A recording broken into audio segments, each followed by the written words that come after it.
Hi, இன்றைக்கி Sunday afternoon mini vlog பார்த்துருவோமா? சண்டேனாவே நான்வெஜ் தான். நம்ம வீட்டில் நான்வெஜ் இல்லைனா எப்படி? இன்றைக்கி சிக்கனோ மட்டனோ இல்லை.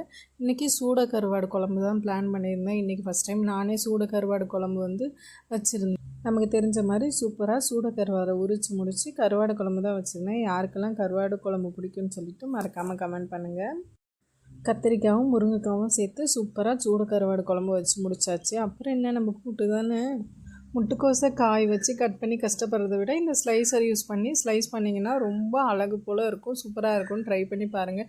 இதுவும் என்னோடய மாமியாரோட ஐடியா தான். அப்புறம் சூப்பராக சமைச்சு முடிச்சாச்சு. இன்றைக்கி மதியத்துக்கு ஒயிட் ரைஸு, கருவாடு குழம்பு, முட்டைக்கோஸ் பொரியல் தான் வச்சுருந்தோம். அப்புறம் தோட்டத்தில் செடி வெட்டி போடுற வேலை பார்க்குறாங்கன்னு சொல்லிட்டு அவங்களுக்காக சேர்த்து சமைச்சிருந்தோம். அவங்களுக்கு முதல்ல பேக் பண்ணி கொடுத்து முடிச்சுட்டு தான் நாங்கள் சாப்பிட்டோம். இங்கே ராமேஸ்வரத்தில் சூட கருவாடுன்னு சொல்லுவாங்க.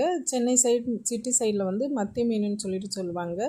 உங்கள் ஊரில் என்ன சொல்லுவாங்கன்னு சொல்லிட்டு மறக்காமல் கமெண்ட் பண்ணுங்கள். சூப்பராக சாப்பிட்டு முடிச்சுட்டு நம்ம வீட்டு குட்டி தங்கத்துக்கும் சாப்பாடெல்லாம் கொடுத்து முடிச்சுட்டு அரிசி ஊற போட்டிருந்தோம். அப்புறம் என்ன, மாவு அரைச்சி முடிச்சுட்டு ஈவினிங்கை செலிப்ரேட் பண்ண வேண்டியது தான். வீடியோ பிடிச்சிருந்தா லைக் பண்ணுங்கள், மறக்காமல் சப்ஸ்கிரைப் பண்ணுங்கள். டாட்டா, பாய் பாய்.